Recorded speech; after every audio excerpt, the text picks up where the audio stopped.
우리 하나님의 말씀 히브리서 2장 5절에서 18절 말씀인데요.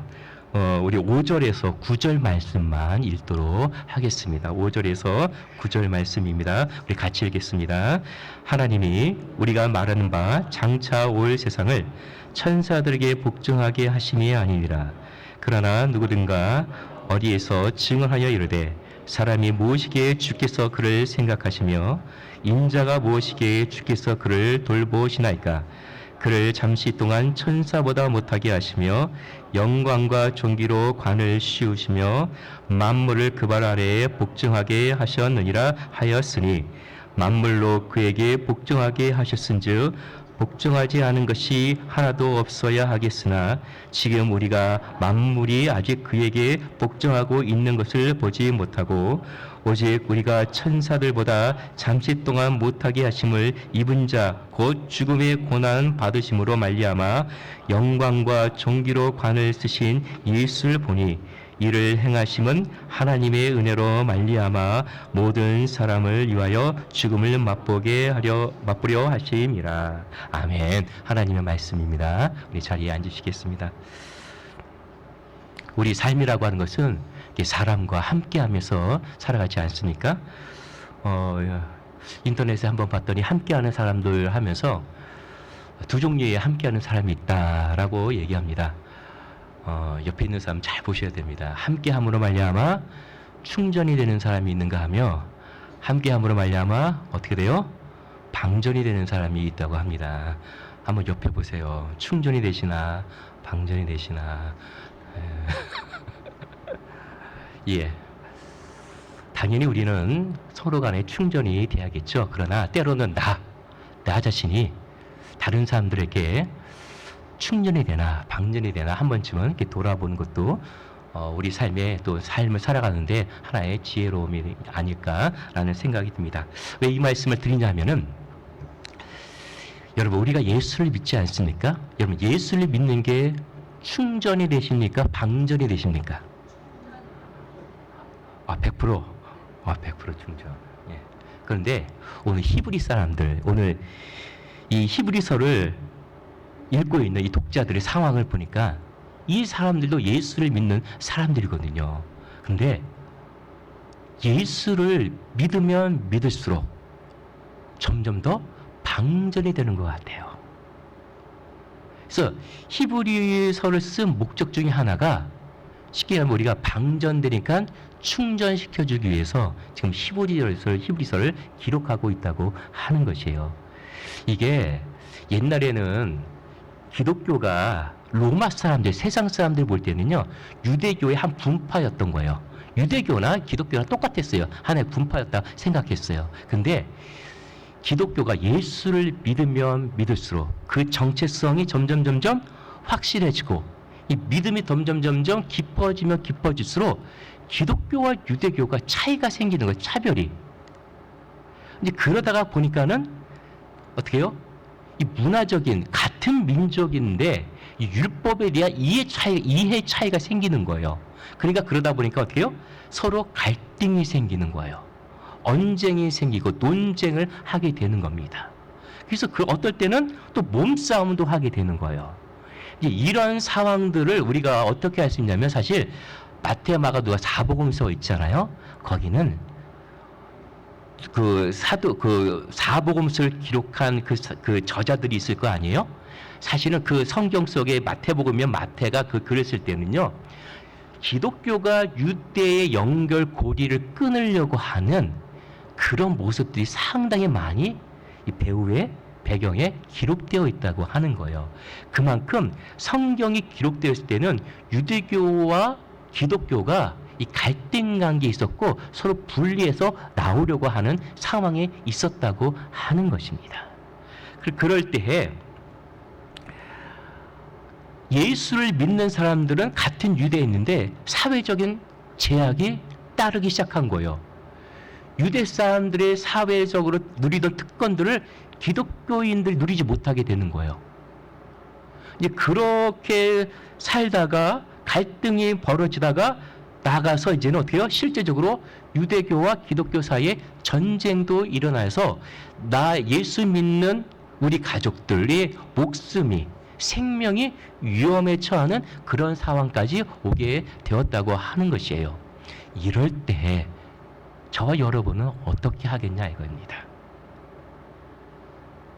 우리 독자들도 히브리서를 읽는 사람도 신앙인들도 참 힘들었어요. 그래서 배교를 하려고 했었어요. 배교. 그래서 예수를 기독교를 떠나고 다시 어디로 가요? 유대교로 율법 중심으로 가려고 했었어요. 근데 그럴 때에 히브리서를 쓴 이 사람이 유대교로 가는 것은 말이 안 된다. 예수를 믿는 이 탁월함이 얼마나 큰 것인데 다시 예수를 부인하고 다시 유대교로 간다는 것은 어불성설이다라고 하는 것을 확신을 주기 위해서 도대체 유대교로는 더 이상 갈 수 없다는 믿음을 더욱더 확신시켜 주기 위해서 히브리서가 기록되었다고 하는 것입니다. 그러면은 그럴 때 우리 한 가지 더 생각해야 될 것이 뭐냐면은 왜 사람들은 기독교에서 유대교로 배교를 하려고 했었을까? 근데 실제적으로 역사로 들어가면요, 이 자기 생명이 위험스럽고 어떤 혜택을 못 받는 이런 문제도 있었지만 실제적으로는요, 기독교 유대인이면서 예수를 믿는 이 사람들이 한 가지 질문이 있었어요. 유대 사람들한테 이 질문에 대답을 못한 게 있었던 것이에요. 그것이 뭐냐면은 이게 하나의 신학적인 질문이었던 것인데, 예수가 하나님이라면, 그리고 어떻게 예수가 하나님이라면 하나님이 어떻게 육신을 입고 올 수 있느냐? 그리고 예수가 십자가에 죽었다고 하는데 신이 고난받으며 십자가에 죽을 수 있는가? 라고 하는 이 질문에 유대 기독교인들이 대답을 못했다는 거예요. 특별히 유대교는 율법을 중시하잖아요. 그 율법을 누가 줬다고 우리 지난주에 새벽에 배웠어요? 들었어요? 모세가 율법을 주었을 때 모세가 직접 준 걸로 설명하지 않고 바울은 누구예요? 천사를 통해서 줬다고 얘기하잖아요. 그러니까는 유대교에서는 그만큼 하나님의 말씀을 받을 때 하나님의 말씀을 직접 받을 수 없으니까 천사를 통해서 받는다고 생각해요. 그래서 천사가 굉장히 높은 위치에 있었어요. 근데 성경 말씀을 보니까 오늘 9절 말씀도 그렇고 7절 말씀도 7절 말씀, 9절, 특별히 9절 말씀 보면 예수님께서 어떻게 하셨다고요? 천사보다 잠시 동안 못하게 하심을 입은 자가 되었었다고 하는 거예요. 이거를 여기에 대답을 못하는 거예요. 여기에 어떻게 하나님인데 예수님이 하나님이라면 어떻게 천사보다 못할 수 있는가?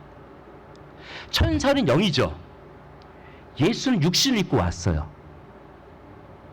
하나님이 육신을 입고 왔대요. 그게 그럼 하나님인가? 하나님이 어떻게 육신을 입어? 그럼 천사보다 못하게 되잖아.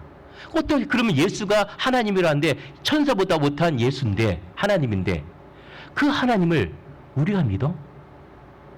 그 예수가 탁월하다고? 어떤 종교보다 탁월하다고? 이 이유 때문에 우리가 유대교를 가지 못하는 이유가 되는가?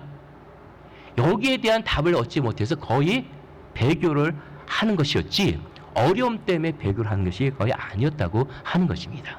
여러분 마찬가지로 우리가 타 종교에서 기독교로 옮길 분도 있었고 또 어떤 분들은 또 기독교에서 다른 불교로 가든지 그런 분들도 있어요. 그러나 기독교의 복음이 무엇이고 기독교의 구원이 무엇인가라고 했을 때 우리는 절대 갈 수 없는 상황이라는 것을 우리는 오늘 말씀 통해서 분명히 깨닫고 흔들리지 말아야 된다고 하는 것입니다. 할렐루야. 무엇이 그렇게 예수 믿는 것이 탁월한가? 다른 종교와 뭐가 다른 것인가? 기독교만이 갖고 있는 그 복음의 능력이 무엇인가라는 것을 오늘 히브리서를 통해서 우리가 아실 필요가 있다고 하는 거예요. 그래서 오늘 히브리서 5장부터 2장 5절부터 18절 말씀은 예수가 천사보다 못한 이유. 그러니까 다시 얘기하면 예수가 천사보다 못한다는 것은 다른 것이 아니라 못했다는 것은 뭐예요? 왜 육신을 입고 왔냐 이거예요. 왜 그 육신을 입고 와서 십자가에 왜 죽고 고난을 받았냐 이겁니다. 그 이유가 뭐냐? 그것이 뭐냐면은 네 가지로 얘기하는 거예요. 첫 번째가 1절에서 5절에서 9절이고 두 번째가 10절에서 우리가 13절까지고 세 번째가 14절에서 16절, 그다음 네 번째가 17절에서 18절에서 주보에 여기 보면은 이렇게 나와 있어요. 그거를 설명을 다 하려니 시간이 너무 많이 갈 것 같아서 5절에서 8절까지 내용을 가지고 얘기를 하려고 해요. 기독교의 탁월함이 무엇인가? 예수 그리스도께서 인간의 몸을 입고 고난받고 십자가 죽으심이 왜 그렇게도 다른 종교보다 탁월한가? 라고 하는 것이에요. 오늘 말씀 보면은 6절부터 해서 8절 상반절까지 보시면은 거기에 시편 8편에 대한 이야기가 나와요. 시편 8편. 한번 우리 읽어볼까요? 그러나 누구든지 시작. 그러나 누구인가가 어디에서 증언하여 이르되 사람이 무엇이기에 주께서 그를 생각하시며 인자가 무엇이기에 주께서 그를 돌보시나이까. 그를 잠시 동안 천사보다 못하게 하시며 영광과 존귀로 관을 씌우시며 만물을 그 발 아래 복종하게 하셨느냐. 여기까지 읽어볼게요. 여러분, 우리가 히브리서가 없었다면은 이 시편 8편을 이해하기가 상당히 어려웠다고 하는 거예요. 이게 결론적으로 무슨 얘기냐면은 시편 8편은 창세기 1장을 배경으로 깔고 얘기하는 겁니다. 하나님께서 세상을 창조하시고 사람을 창조하실 때 사람을 어떻게 창조하셨다고 했죠? 하나님의 형상으로 창조했다는 거예요. 근데 지금은 우리가 그 형상을 잃어버렸어요. 근데 누굴 통해서 다시 회복하게 됐어요? 예수 그리스도로 말미암아 회복되었다고 하는 거예요. 하나님의 형상이라는 것이 뭘 의미합니까? 하나님의 형상? 이게 우리의 존재 가치예요. 인간의 존재 가치예요. 하나님의 형상을 창조받은 것은 천사보다 윗급이에요. 인간이요. 우리가 이런 존재라고 하는 거예요. 원래가 인간이 그렇게 하나님의 형상으로 창조받았다는 거예요. 그러니까 오늘도 밑에 8절 말씀 보면 만물을 그 발 아래 복종하게 하셨느니라라고 얘기함으로 말미암아 원래 인간은 어떻게 해요? 만물을 통치하게 되어 있어요. 무엇이요? 하나님의 뜻 가운데 하나님의 말씀으로 세상을 통치하며 다스리는 것이 누구예요? 저와 여러분이었다고 하는 거예요. 이렇게 저와 여러분이죠. 저와 여러분이었다고 하는 거예요. 근데 그것이 우리가 창세기 3장 가서 그 사단으로 말미암아 우리가 다시 그럼 어떻게 했어요? 죄 가운데 빠졌잖아요. 그러다가 오늘 말씀이 오늘 히브리서 6장에서 8절 이 시편 8편을 통해서 얘기하고 싶은 것이 뭐냐면 처음 아담이 실패했던 것, 이루지 못한 것을 누가 이루셨다는 거예요? 예수 그리스도가 이루셨다는 거예요. 따라서 예수 그리스도 안에 있으면 새로운 피조물이라고 얘기한 것처럼 예수 그리스도 안에 있으면 어떻게 해요? 우리가 다시 예수 그리스도와 같은 위치로 회복이 된다고 하는 것이에요. 그러면 예수 그리스도는 누구인가? 히브리서 1장 1절에 뭐라고 말씀하고 있어요? 옛적에는 하나님께서 말씀을 하셨어요. 누구를 통해 말씀했어요? 선지자들 또는 이런 모양 저 모양으로 얘기했어요. 그런데 이제는 어떻게 얘기하신다는 거예요? 직접 얘기하시겠다는 거예요. 직접 본인이 말씀을 옛날에 선지자를 통해서 얘기했는데 누구를 거쳐서 얘기했는데 이제는 말씀을 본인이 직접 얘기하겠다는 거예요. 그게 뭐예요? 직접 오시겠다는 거예요. 오시겠다고 하는 얘기예요. 그 오신 분이 누구예요? 예수님이란 말이에요. 예수 그리스도. 그러니까는 선지자하고 예수 그리스도하고 틀린 게 뭐였죠? 선지자는 말씀을 전달받는 자고 예수는 말씀 그 자체에 난 거예요. 그 자체. 이해하시겠죠? 그러면 말씀 자체가 있는 분은 어떻게 해요? 예수 그리스도가 육체를 입었지만은 말씀이 이 안에 있는 것 자체가 이 말씀이. 그러면 말씀이 있는 자는 말씀이 하나님이잖아요. 하나님이 이 안에서 어떻게 해요? 생명으로 여겨지고 하나님 말씀이 생명으로 말미암아 하나님의 뜻을 알아가는, 하나님의 뜻을 알아가는, 누가 하나님의 뜻이라고 얘기를 안 해줘도 생명은 생명으로 살아가는 겁니다. 하나님의 말씀이 들어있으면 하나님의 말씀으로 살아가는 거예요. 강아지는 강아지의 본성과 성품과 그게 생명이에요. 강아지는. 인간은 뭐예요? 하나님의 말씀, 하나님의 자신이 생명이기 때문에 이 안에서 뭐예요? 하나님의 뜻을 다 알게 되어 있어요. 비록 우리가 설교나 성경 공부를 통해서 이렇게 배우는 것은 은혜의 방편이에요.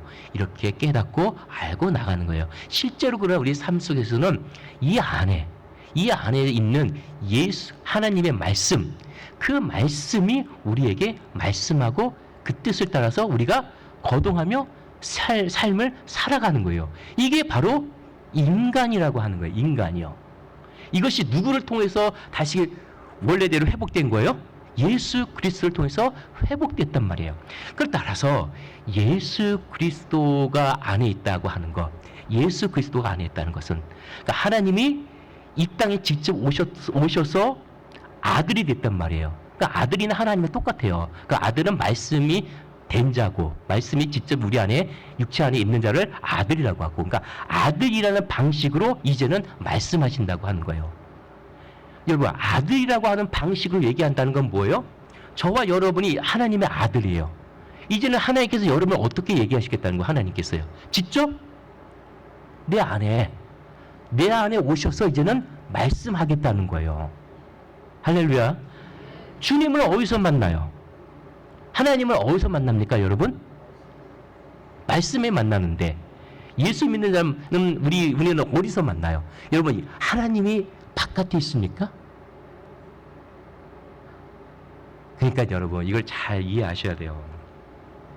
유대교나 다른 종교들은 어떻게 신앙생활을 하냐면은 하나님 따로, 나 따로예요.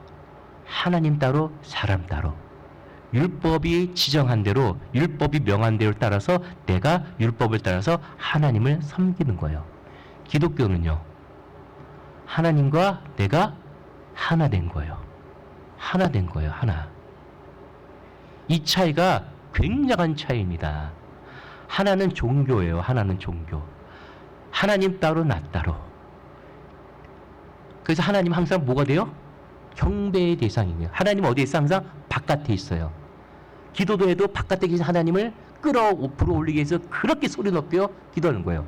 그리고 그 바깥에 하나님이 내 기도 제목을 잘 모를까 봐 상세하게 얘기를 해주기도 하고. 여러분, 하나님은 마지막 때 아들로 얘기하는데, 아들. 예수로 얘기한다는 게 아니라 아들이라는 형식으로 얘기한다는 거예요. 아들이라는 형식이 뭐예요? 내 안에 말씀과 내가 하나 된 걸 아들이라고 하는 거예요. 할렐루야. 하나님과 하나님 말씀과 내가 하나 된 것을 어디서? 내 안에서. 이걸 아들이라고 하는 거예요. 그래서 우리는 이제 어떻게 해요? 하나님의 아들로서 하나님의 그 아들이 뭐라고 해요? 다시 하나님의 형상이란 말이에요. 이게 이 형상으로 삶을 살아가게 되어 있다고 하는 것입니다. 따라서 우리는 이제부터 어떻게 살아야 돼요? 예수 믿는 사람은요, 하나님의 형상으로 살아야 돼요. 하나님의 형상은 뭐예요? 창세기 1장을 회복시킨 거예요.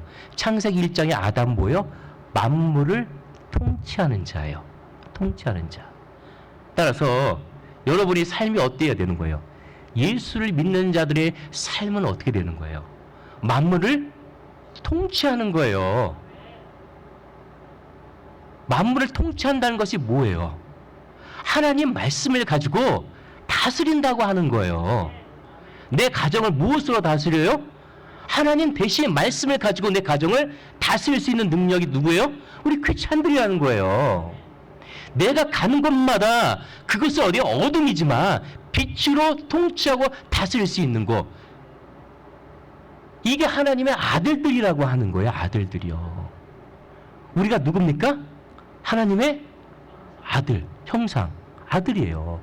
아들, 딸 얘기가 아니에요. 아들이란 것은 계속 얘기지만 말씀과 내가 하나가 됐단 말이에요. 하나 된 자예요. 하나 된 자. 하나 되지 않으면 하나님을 종교로 믿는다고요.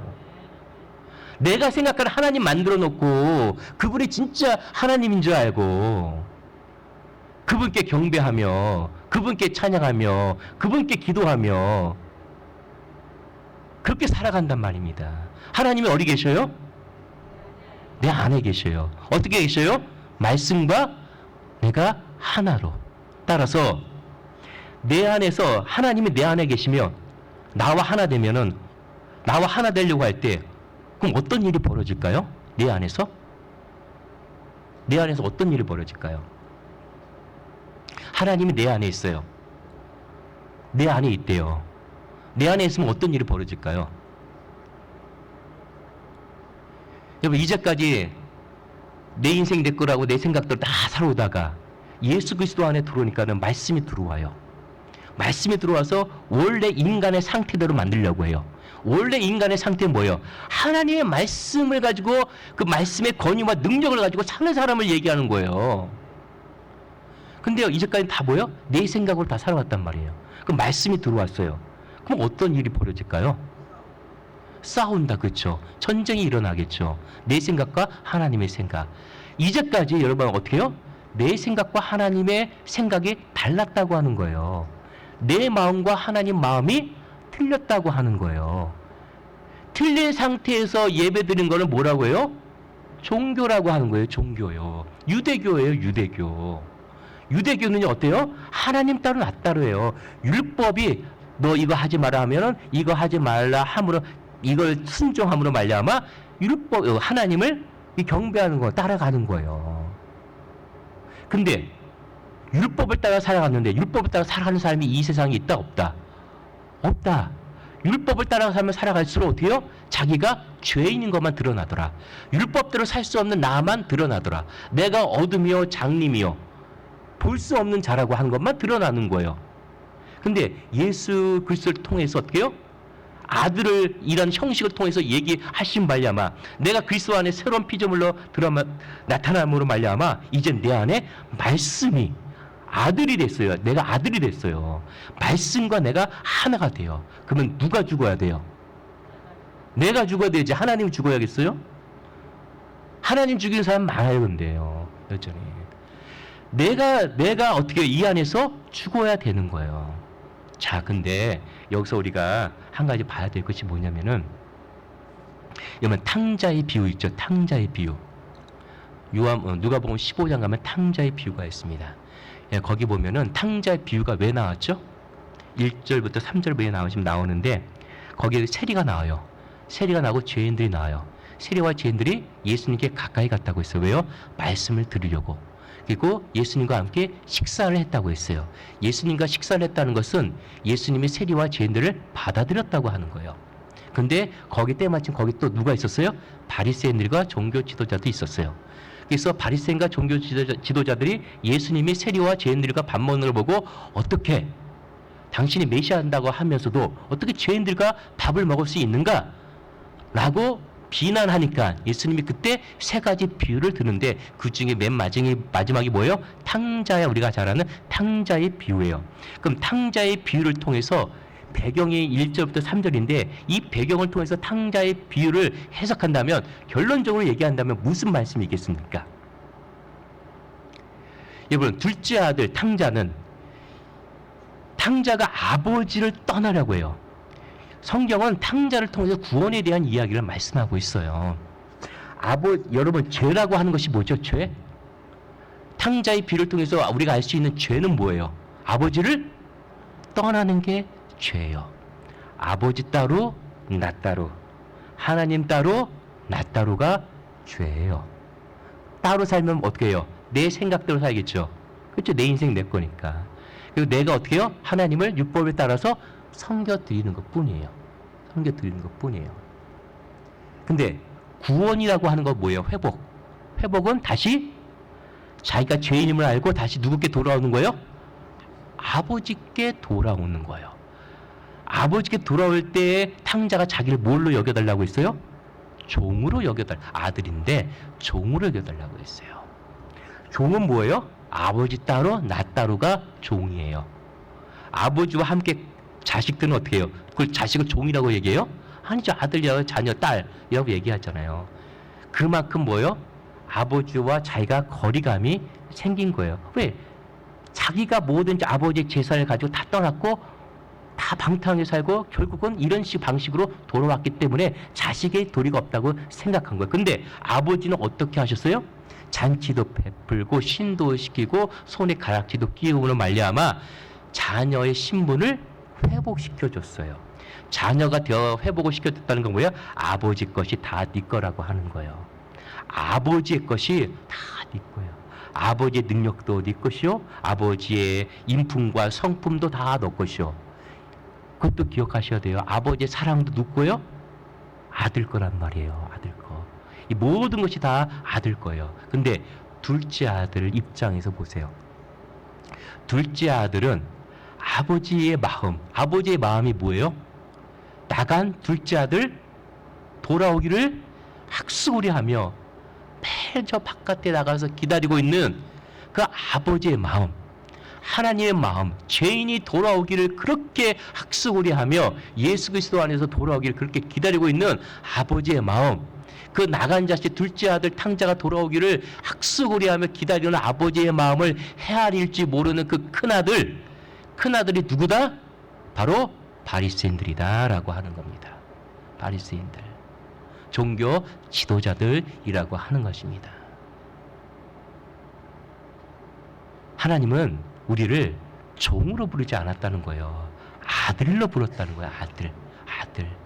아들이라는 형식으로 불렀다는 거예요. 이제 나는 계속 말씀드리지만 잊지 말아야 될 것은 이제는 우리가 아들이에요. 하나님의 아들. 왜 어떤 분은 왜 딸이 아니에요? 그런 아들, 딸 얘기가 아니에요. 말씀과 하나 된 자를 아들이라고 하는 거예요. 아들. 꼭 기억하세요. 말씀과 하나 됐다는 거예요. 내가 하나님과 하나 됐어요. 그래서 하나님의 형상을 이루어 가요. 근데 우리가 한 가지 더 생각해야 될 것이 뭐냐면, 여러분, 사단입니다. 사단. 왜 유대인 크리스천들이 다시 유대교로 왜 돌아가려고 했었을까요? 환난과 고통과 어려움이 있었다고 하지만은 그것은 큰 문제가 아니었어요. 사단의 역사가 배후에 있었다고 하는 것입니다. 그건 뭐예요?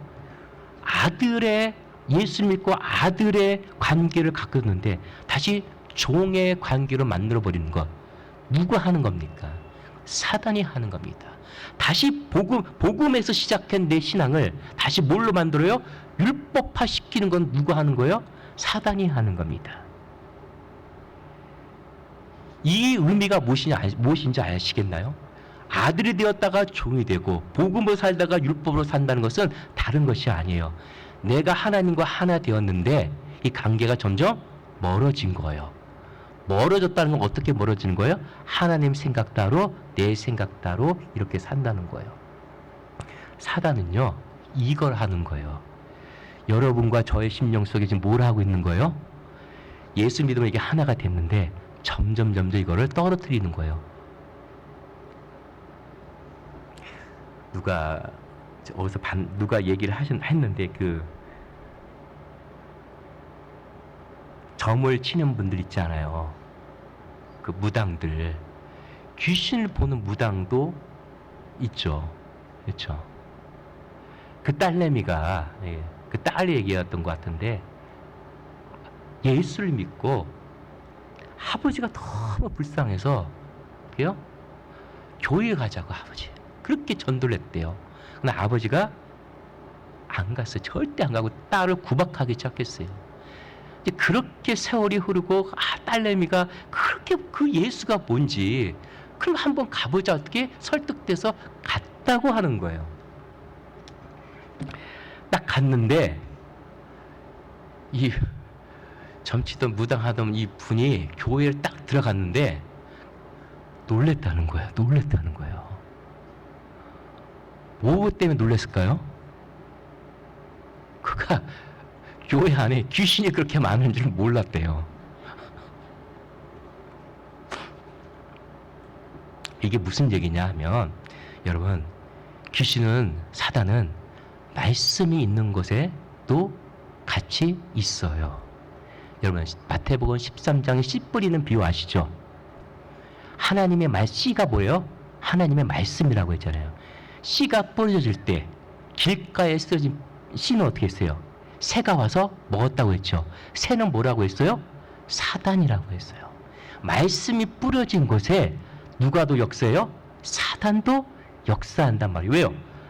말씀이 내 안에 뿌려지면 말씀과 내가 하나 되면 이게 아들이 되는 거거든요. 하나님 나라가 이루어지는 거거든요.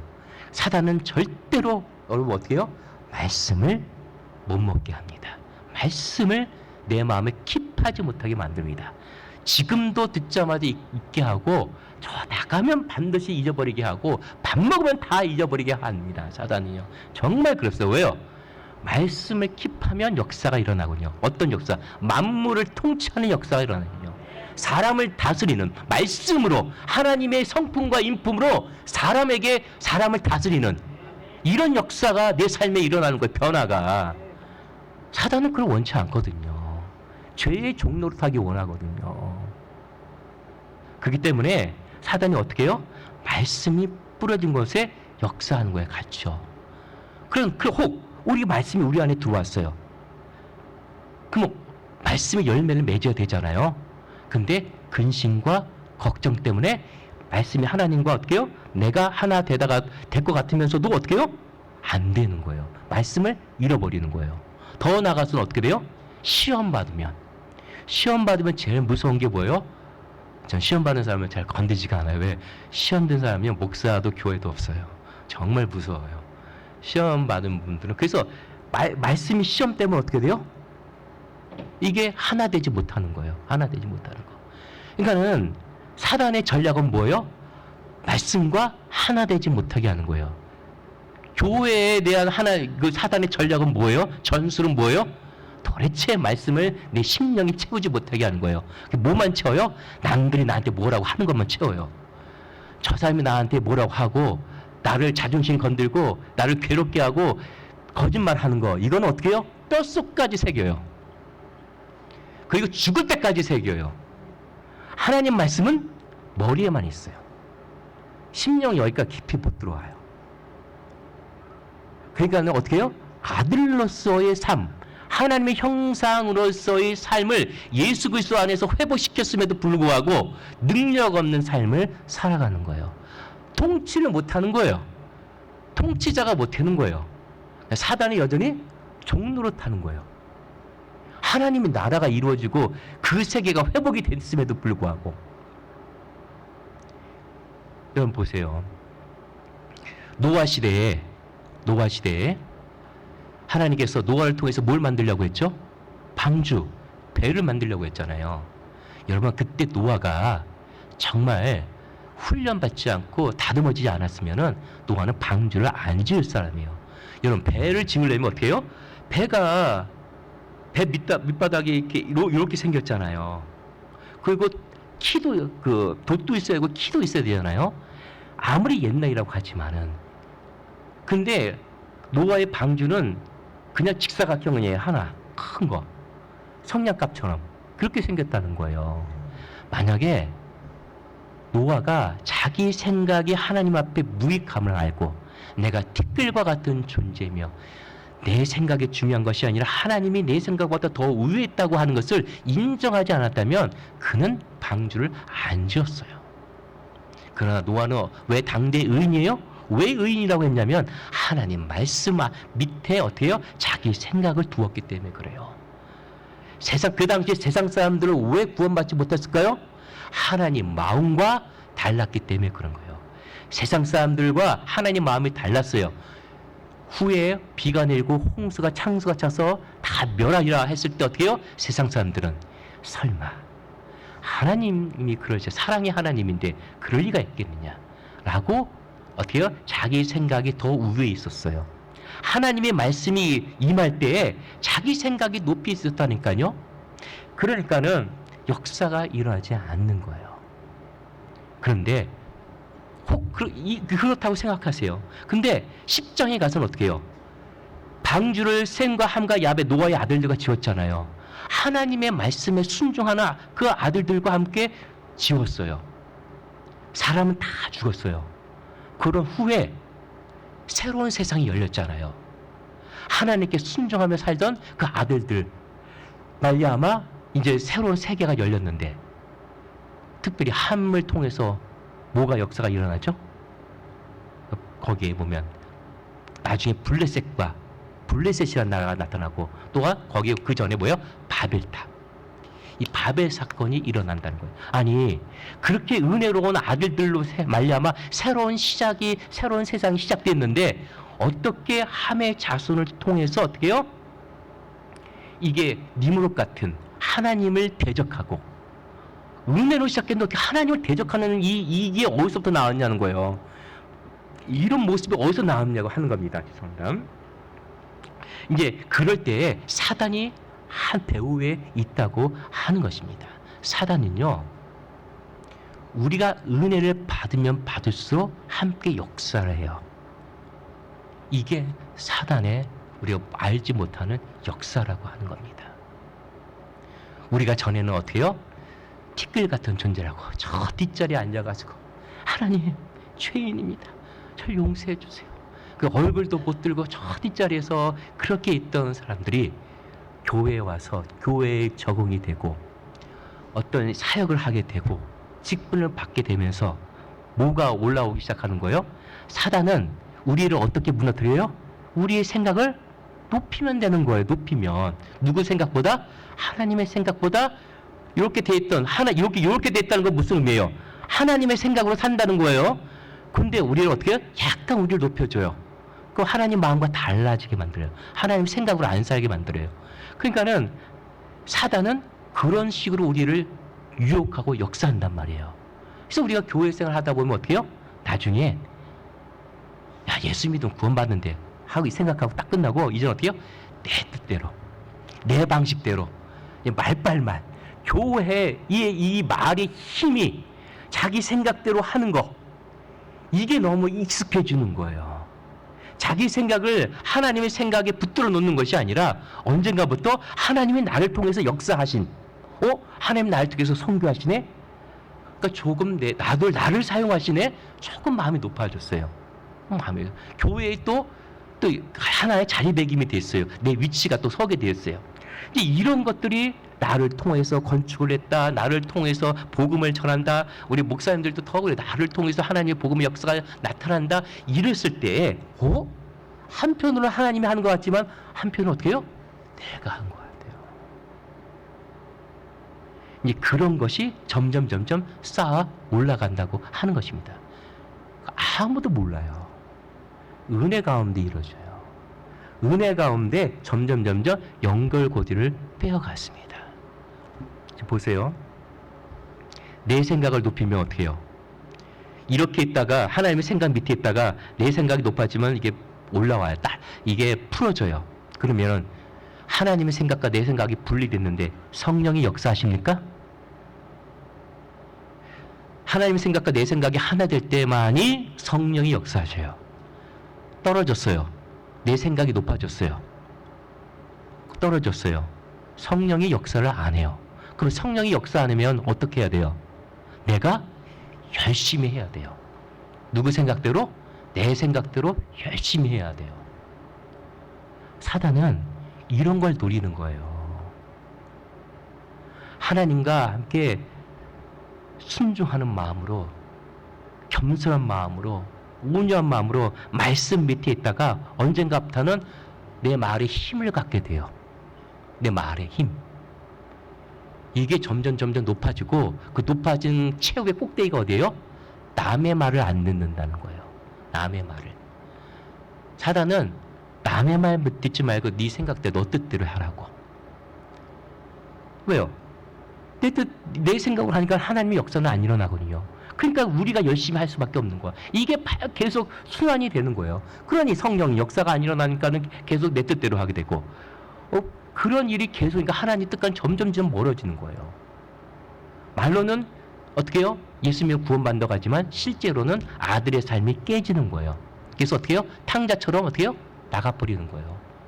죄인된 모습을 살아가는 거예요.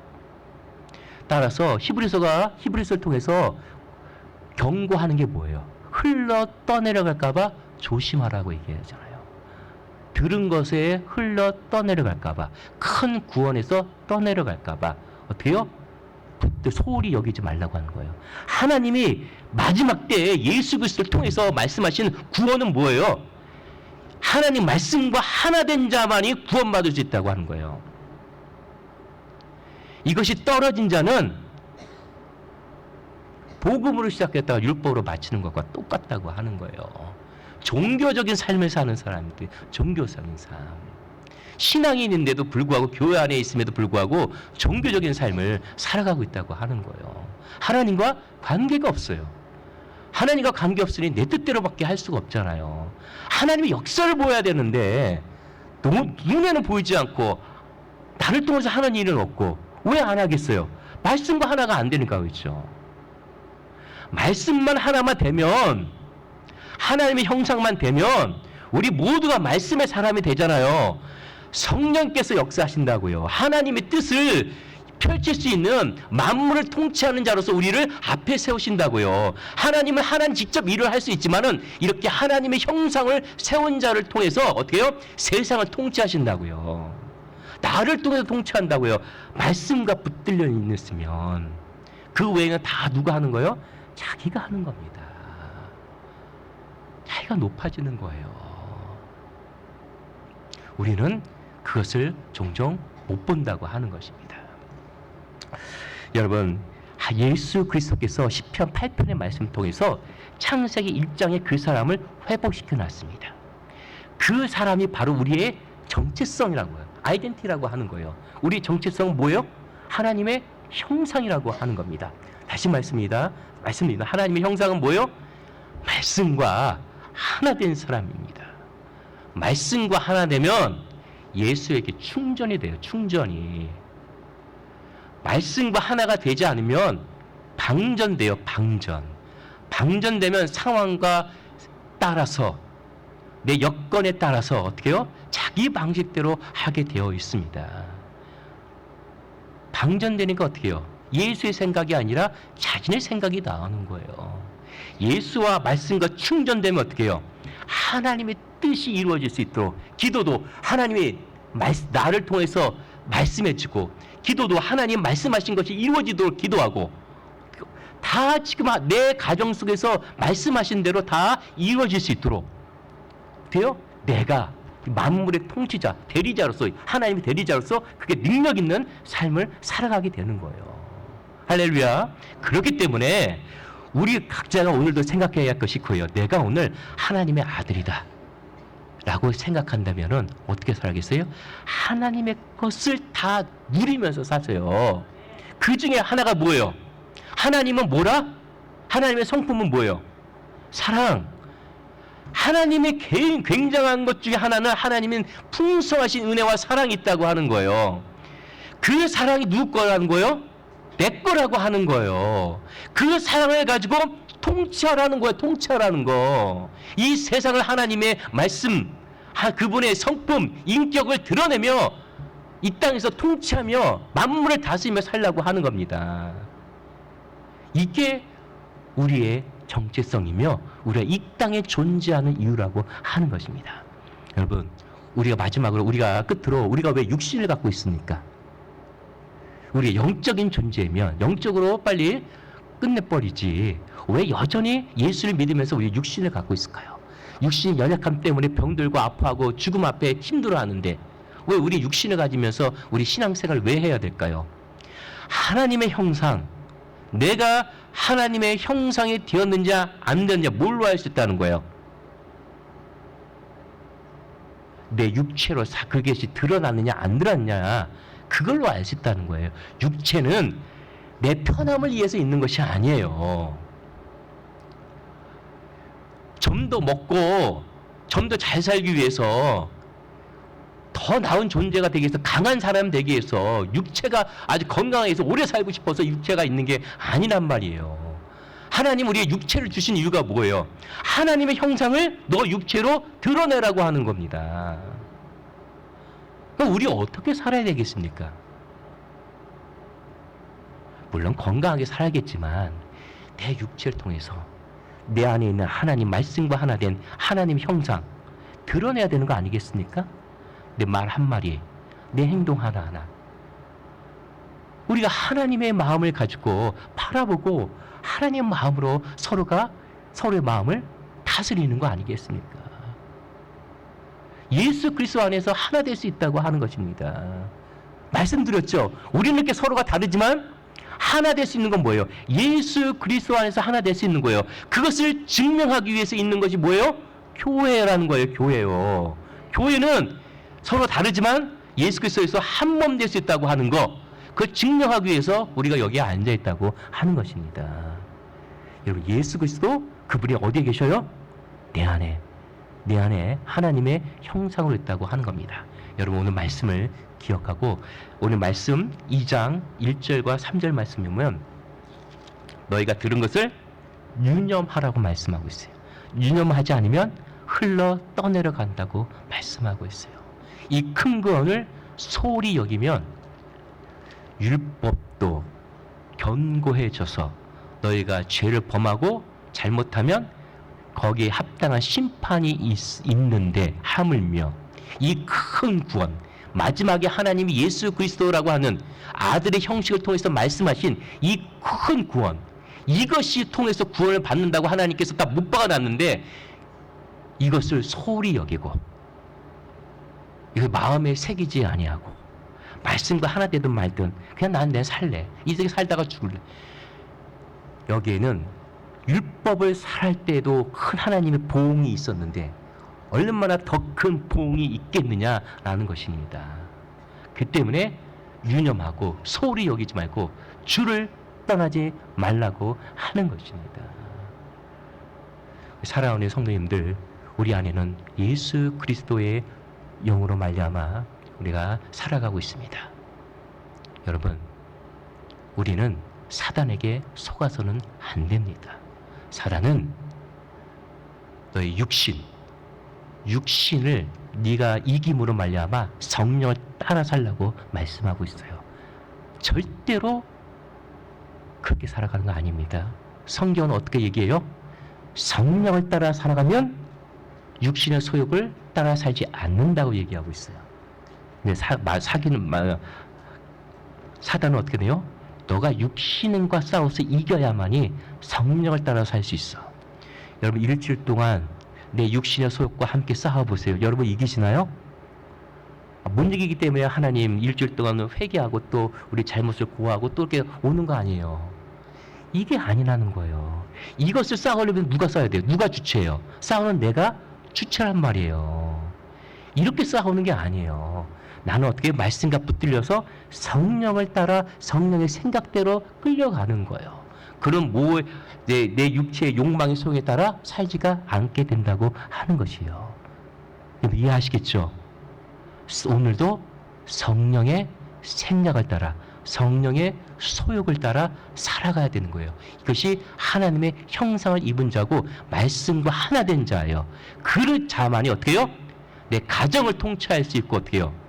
내 직장을 통치할 수 있고 교회를 통치할 수 있고 세상을 통치할 수 있는 겁니다. 하나님은 그것이 사람이라고 얘기하는 거예요. 그것이 저와 여러분의 정체성이라고 하는 거예요. 우리는 그런 존재라고 하는 거예요. 여러분, 이 정체성을 잃어버리지 말고 내 안에 있는 이 하나님 형상을 회복해서 하나님 형상대로 내 육체를 통해서 나타내는 그런 신령한 삶의 거룩한 삶을 사시는 저와 여러분이 되길 주님의 이름으로 축원합니다.